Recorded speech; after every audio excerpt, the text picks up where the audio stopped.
This is Zen'n'ish.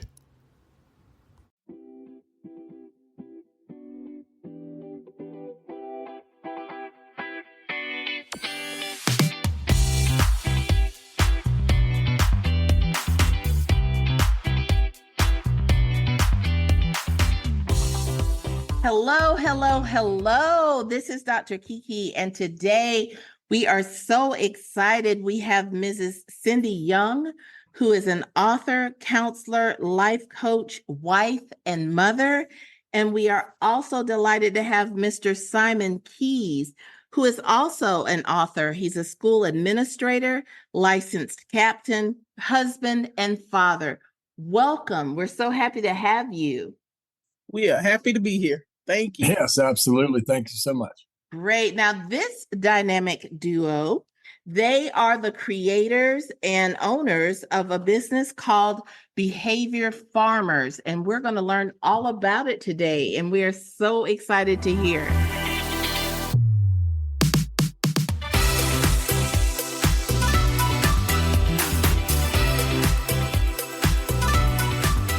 So let's just jump right into it. And Cindy and Simon, I'm hoping that each of you could tell us just a little bit more about you, about your diverse backgrounds and how they led you to your current roles as authors, counselors, and educators. Okay. Go ahead, Young. All right, I'll go first. Okay, so when I started, this is year 18 for me in the school district. I started out kind of like in the education part. Mm-hmm. And then the more I got into it, the more I found myself counseling kids anyway, because it's just so much, so I went back and got my master's and decided just to pursue the counseling part of education. And I've been doing it ever since, and I love it. And then as far as the authors part, when COVID happened and the school shut down, it was just kind of abrupt. And I knew a lot of situations the kids were in. So I started kind of writing as a coping tool for myself, like thinking about the things that these kids deal with every day. And they just ended up turning into stories that I published. Awesome. That's wonderful. And That's you, Mr. cool. Keys, yes. Well, I came from a different, I actually grew up in a farming family, in a farming community. And I went to school to be a teacher and then decided I wasn't going to do that. So I coached at the college level for a short time. And then, it was one of those deals. I got we'll pay you to get your credential if you stay with us for 5 years. And I did. And I taught special ed. And it obviously was one of the best moves I ever made because it led me to here. Mm-hmm. And, I fought that connection because, along with farmers, I also had lots of teachers, my grandmother in particular. And I knew I didn't want to sit at my dining room table with piles of papers to correct every night. So, here I am. Anyway, so awesome. And I'm just very fortunate enough over that COVID break, Miss Young and I, we kind of partnered up right from her getting here. I was here a few years before. Mm-hmm. And blending mental health and discipline it was a learning process for me. So it's not just about the kids, it's about adapting as adults. Oh, that's an excellent point. Well, yes. So kind of piggybacking off of that, the combination of mental health and discipline is a unique and vital topic. And I'm just wondering if you could elaborate on how these areas kind of intersect and why they're important to both of you. Well, we both figured out that getting to the root of the behavior is so important.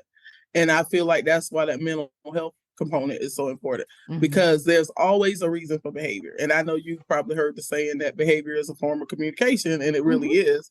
And so you got to figure out what the kids are communicating. And so that's kind of what we do together, try to figure out what is really going on with the kid. And then our goal is always to help change the behavior, because so many times, with just discipline, you're not changing the behavior. You're just sending them home and they're coming back with the same thing the next day. So sorry, my light went off. So anyway, just coming together and doing it together, we just find that it's more successful. And a lot of times we actually help the kid to change the behavior. Great. Right. Yeah, and along with that, like I said, getting to the root of the behavior. That was like the whole premise of the behavior farmers. Digging to the root and Mhm. all that good stuff. But not only with digging to the root for the kids and figuring out what they're telling us. I go back to the adults again. I think about how we behave when we're upset or not happy. Yes. A lot of times we forget as teachers and administrators that obviously these kids are upset and angry about something. They didn't just choose to get mad, or didn't just choose to, they maybe chose to throw the chair, but why did they throw it? Right. Where, we have our own quirks, what that we do when we're upset ourselves. So it's really a learning process on both sides of the coin there. And it's been very, very helpful to me. It was a learning process for myself. Yeah.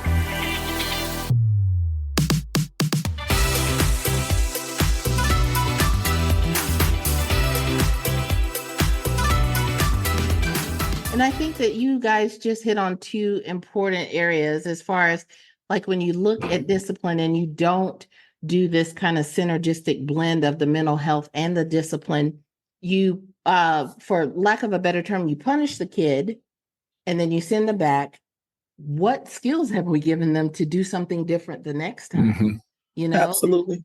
And we also think about the fact that, if I'm upset or something's going on, it is hard for me to concentrate on work or whatever it is before me. So thinking about being a child who, again, might not even have any coping skills, and we're sending them back like, okay, don't do it again. Okay, what do I do instead? Right. Who is listening to me? So this is very powerful work. Right. And it's not an easy process. No. Cindy and I say, I tell people this is not a medication. It does not have instant effects. It takes a lot of perseverance and dedication on both sides and consistency, because we're always kind of with our blinders on when it comes to our kiddos. And that's definitely, the patience is the key there. You're right. So looking into that more, you've been talking about the shift in adults' approach to discipline, starting with mindset changes. Could you discuss some key mindset shifts that you believe are essential for effective discipline? Well, I think it's just kind of what Simon just said, like you got to have the patience. And for me, I feel like just listening to the kid, oh my gosh, these kids are like so they're starving for that, just for someone to listen to them. And so I feel like I feel like that's the biggest part of like changing your approach, is just listening and really trying to figure out the need. What do they really need? What is this kid telling me? And so a lot of times I think that's the most important part. And also for me, I find myself modeling a lot of that for the teachers. Oh yeah. Because they don't understand it. They don't get it. And I, of course, being a counselor, I can't tell them but so much. I may know what's going on with the kid, and I'll just say, look, there's a reason he's doing this. It's beyond his control. I just need you to work with me, or something like that. So, yeah. But anyway, I think I answered your question.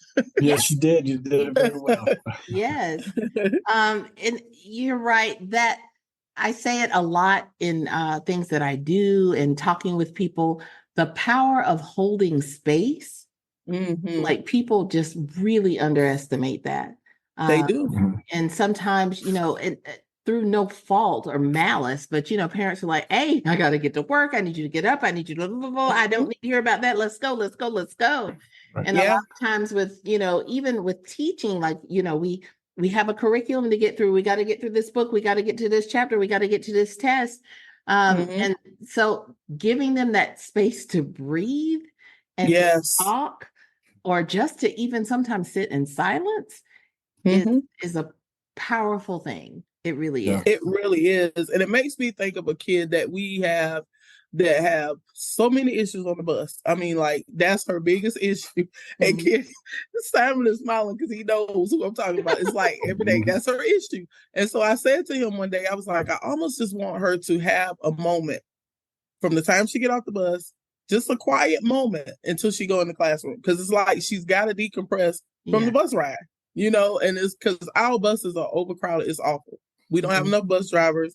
So these kids, they can't handle it, especially if they're kids who like are easily overstimulated. They can't handle all of that.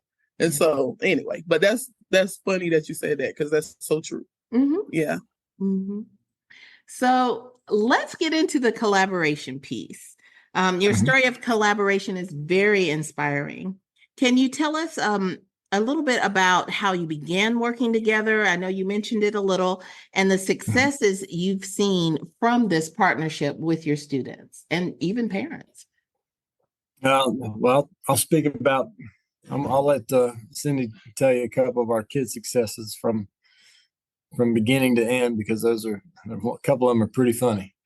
But, as far as parents go, this is what Cindy said about the kids. Kids are starving to be listened to.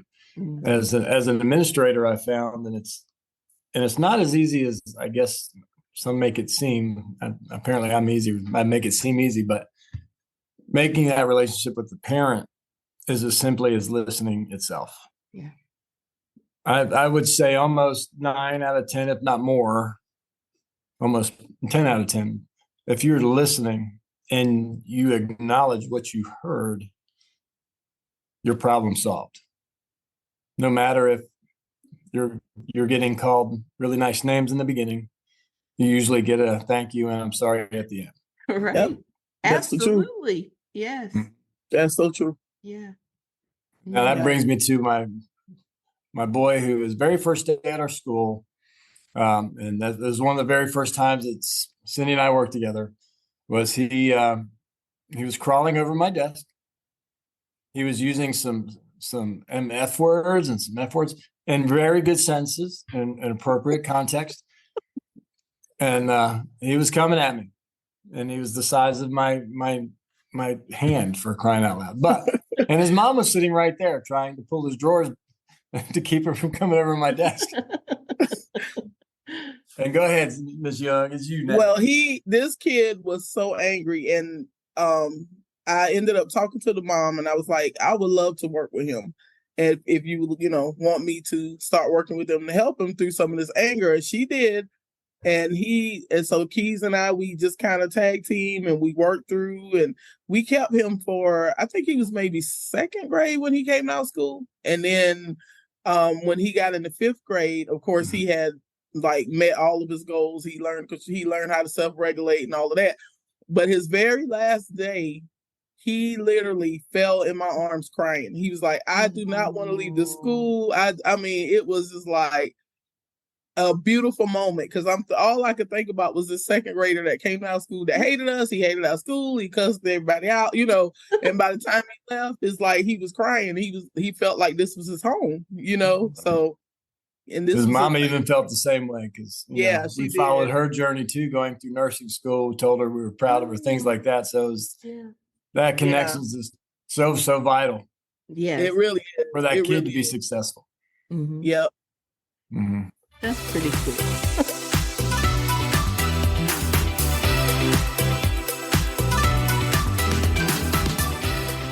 So let's talk a bit about behavior farmers. It sounds like a groundbreaking initiative. I'm excited to hear about it. Can you explain its genesis and how it integrates your work of mental health and your work as an administrator with discipline? Well, when we started working together, I think it might have been after the first year or something like that. Simon actually said to me, he was like, we need to put a name to this thing that we're doing because it's working. And so I was like, and I think a year later or something, I wrote my first book, and I was like, well, let's just put it in a book. So we started writing, we wrote the book, the Adaptive Behavior Practices book. We wrote that. And then after that, we decided that we needed a workbook piece to go with it, kind of because teachers ask for that stuff all the time. It's like, we just wish we had a tool. So we did that. And then we started talking about going around the schools, and we figured that it would just be wise to go ahead and make it a business, because, you want to have something more concrete when you go to these schools. Right. So that's kind of what we came up with, Behavior Farmers. Very Yeah. cool. So within the structure of behavior farmers, what are the different components that go into it? Well, my goal was to basically be a consultant. How most districts are, how school districts. I'm not sure about the DoD, but when curriculum comes around, there's different places to try to sell you their curriculum. It's the best, works the best, and it has a real catchy name, and there's really catchy things that goes on inside of the curriculum that all turn out to be kind of common sense things, and it doesn't replace good teaching. Right. So, this to me is what we're doing is common sense. Because prior to that, yes, I was one of those APs where I was by myself. I had 1,100 kids, and it was tough not to be in that cycle where you were punishing them for the same thing until you got to a certain point, and then you had a hearing, and then when the parents kind of look at you like, "Gosh, what can we do about this?"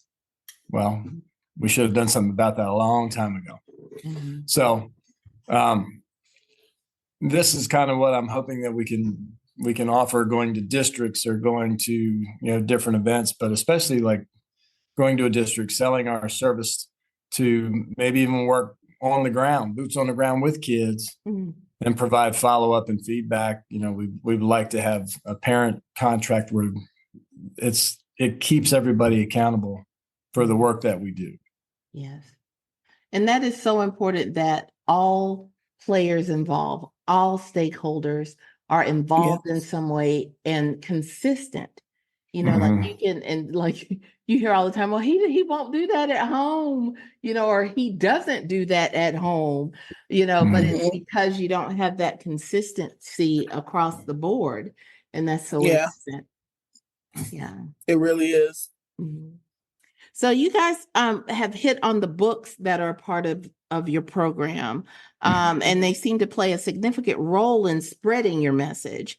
Could you talk a little bit about the process of writing these books and how they contribute to your overall mission of Behavior Farmers? Well, I feel like just having a tool when we go around for people, because I think about myself, like I have to go to all these things, but like all of these workshops and stuff, and I'm always looking for something like to take back, to purchase, to take back, to continue to help me as a counselor. So I would love to offer that to other people. Like we just did our first conference last month, and just the feedback we got from it, like from teachers saying, "Oh my gosh, this is what I need. Like, we need help. Could you come to our district? Can you, and then there were teachers like in line giving us scenarios of kids that they're dealing with. And I was saying the keys, I was like, oh my gosh, I wish I could just go to their school and show them like how to work with this kid. So yeah, I think that that is kind of what we want. Like that's our heart to help teachers. So yeah. When you have a tool, be it a worksheet or an activity, it's a framework. And it's wonderful when it's a framework where you can just like pull it out of the box, shake it out and go. But even if it's something where it's like, okay, this is a springboard, at least I know where to start and I can put my own razzle dazzle on it, but I have some place to start. Having those tools are important because, like you've said several times, Cindy, we were trained in this, like, so we know how to deal with the behavior. But if you've been trained to be a classroom teacher, a lot of times you don't get that, that extra SEL or behavior type of management training. Right. So it's like, it makes sense. It's not done as often as it should be, but it makes sense to partner.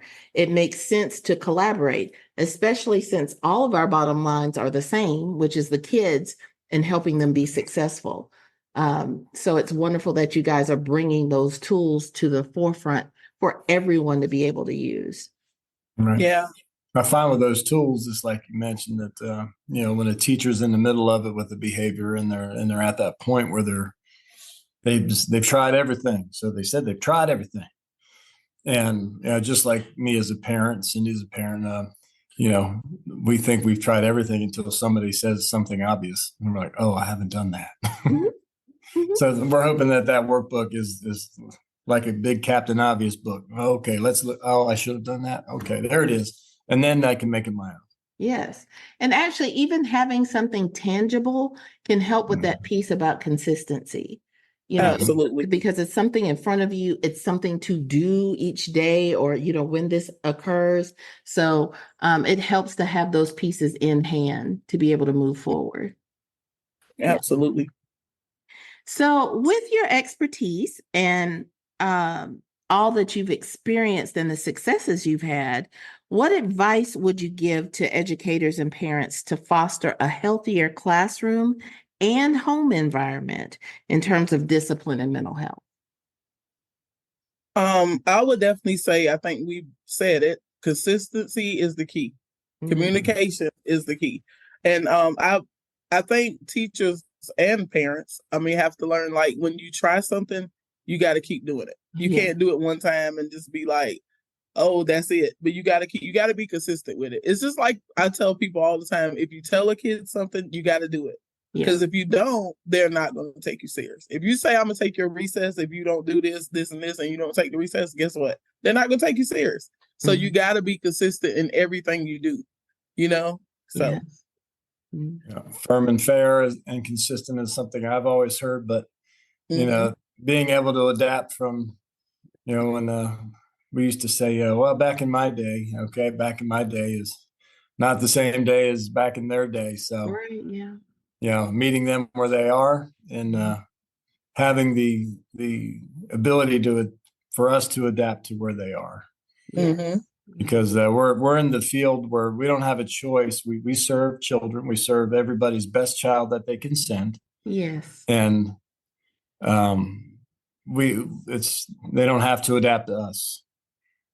We're adapting to them. So we have to put our old school thoughts up on the shelf and listen. True. And that was my key term for that. For your question was listen. Yeah, that's true. And I think for parents, and we kind of hit on this in our book a little bit, they gotta just helping them to understand that we're all on the same team. There's so many parents that come in the meetings and they have their guard up, but when they figure out we're on their team, and then it's like they open up and they're more receptive to what we have to say, and they realize that we really, really do care about their kid. Yeah. So. It's kind of like having that army base coming on that. There's that guard shack. There's like some magical line where you change. Schools used to be a welcoming center, and we really can't wait for that to be the same. Amen. And I think about that. A big part of that is, as you both have said, the communication piece on both sides. When we talk about consistency, when we talk about opening up and being like, hey, we all are on the same team here, that, I'm communicating with you to say, hey, I haven't had any calls about Johnny. What are y'all doing there? Maybe I can try that at home. And the school reaching out to say, hey, we've seen some strides and here's what we've been doing. And even just letting them know we've seen some strides. A lot of times when you look at your phone and it's the school, it's like, oh, Lord, what is this? That's what I hear a lot. Yeah. Oh, no, it's you. Yes. Yeah. So. That's so true. And I feel like, because a lot of times parents, if I hear a teacher say, little Johnny is different this week, something is going on. And then when you call home, you kind of find out exactly why little Johnny is acting that way. And the parent might not think it's a big deal. Because I'll say, well, you guys should have told us that. Well, I didn't think it was a big deal. Yeah. But they don't realize little things can change the whole dynamic of their kid. Absolutely. Yeah. Yeah. So communication is very important. Cool. So while focusing on positive changes, what are some practical steps teachers and educators can take to improve the classroom environment and while acknowledging the challenges that they face? Well, that's part of some of their preparation and how they actually open up their day, with giving that child a safe place to come into. As Cindy knows, Maslow is burned into my brain because, we've all had to go through that. and I can't almost stand to hear the name You can't Maslow, have but Maslow, but it's just the truth. When we look at that base layer, being safe Oh, yeah. brings you everywhere else. mm-hmm. And if we can come in and start that child feeling like that, because we don't know what happened beforehand. That kid doesn't know what we went through beforehand. Right. And it's really our job to create that safe space. That would be my best advice. I think to most of my new guys is what does your environment feel like when a kid comes into it? Mm-hmm. Absolutely. And I feel like just be in that space for them, like you said. And sometimes, like I tell teachers, sometimes just having a kid to draw out what they're feeling, to write out what they're feeling, because they can't always convey it, especially kids that, the ones that we deal with, their age group. So just maybe give them a journal, let them draw just to get it out at the beginning of the day and clear that space so that they can learn, But yeah. Yeah. And one big piece that I've seen is when educators or the educators that are in the classrooms, when they get and understand that the social emotional piece doesn't reside only with the counselor, Right. that it is a part of everything that we do, because just as Simon just said, it has to feel, like that safe space. It has to feel like a place where I'm welcome, where I feel heard and seen. Then I will perform to the hills for you. But, I have to feel that safety and that I'm wanted in this space first. Right. Yeah. Absolutely.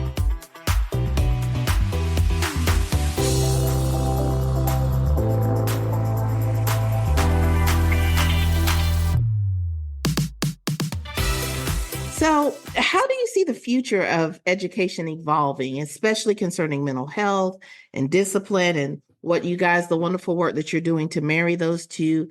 What role do you hope to play in this evolution? For me, I Well, hope that our work continues to be around building relationships, because the schools seem to go in phases, in my experience, where for a while we're concerned with numbers and what kid's going to score what, and bottom line, it's always been, and I know Cindy and I agree on it, if you don't have the relationship with the child or with who you serve, yes, their number's not going to change. Right. Numbers speak for how you handle them personally. So yeah, and I feel like mental health is just like, I feel like that's where everything starts, because it all started in the mind.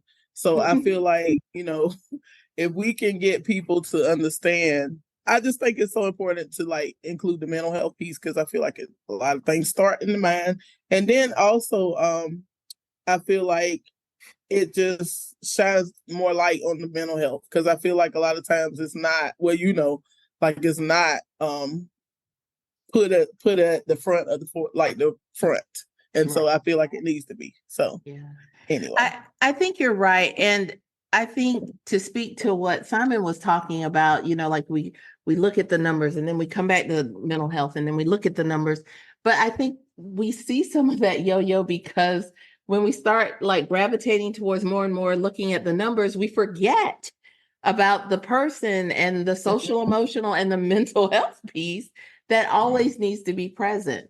So it does. Yeah. It does. And I feel like it's our, like, when you ask like what role do we hope to play, I just hope that we can expand it, because like Simon and I talk all the time, I feel like we're kind of the blueprint, because in most schools counselors and administrators don't work together in that way. And so I feel like we kind of set that standard, and I would like to see it just multiply and be in other schools. Yeah. That's awesome. Yeah. So, are there any upcoming projects or ideas that you guys are excited about that you'd like to share with everybody?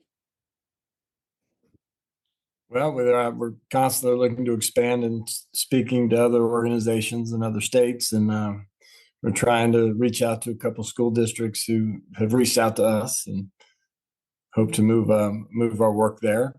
We'd be more than happy to come to the school district there where you're at. I know it covers several countries. Yes. Because I love our practices are global. They're not, humans are humans, and if they Right. feel safe, no matter if they're in Belgium or in Germany, Mhm. they're gonna work with you. So Yes. So yeah. if we wanted to get a hold of some of your work, like the books or the workbook, where would we go for that information? You can actually find it on Amazon. All of our books are on Amazon. Mhm. Searching our names, and we also on our website, behavior-farmers.com. Mhm.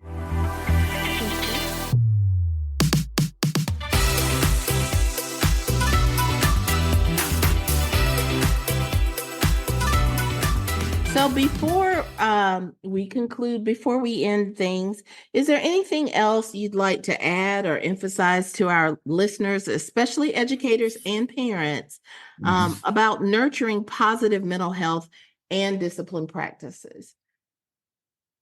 I feel like we touched on a lot of it, like the listening component is very, very important. And also just I always say this all the time, like don't dismiss their feelings because they're kids. And I know, Lakeisha, you can relate to our era growing up. You just heard that a lot. Like you a Yes. child, stay in a child's place. You don't really get to verbalize what you're feeling. And so I try to make sure I do that for every kid I come in contact with. Like give them that opportunity to verbalize what they're feeling. Yes. Because it's so important. Like their feelings matter. And I think adults need to understand that. Right. And I need for our adults to stop taking it so personally. Yes. They feel if they can't reach a kid, or if a kid has to move, they really get upset, and they feel like they've lost. Like I tell them that sometimes the move is good for a kid, and you have 24 others, so you're up 24-1. It's still a pretty good score, but don't take it personal. It's because it's not about us at the end of the day. It's about what we can do for our children, whether we have more of a role in it or less of a role. Absolutely. So. Great words, you guys. Thank you so much for spending this time with me and dropping some real wonderful words of wisdom for our listeners. I really appreciate it. Well, thank you for having us. We have really enjoyed this talk with you. Yeah, it's been a great pleasure. And when you're ready for the farmers to come to the garden, let us know. All right. All right.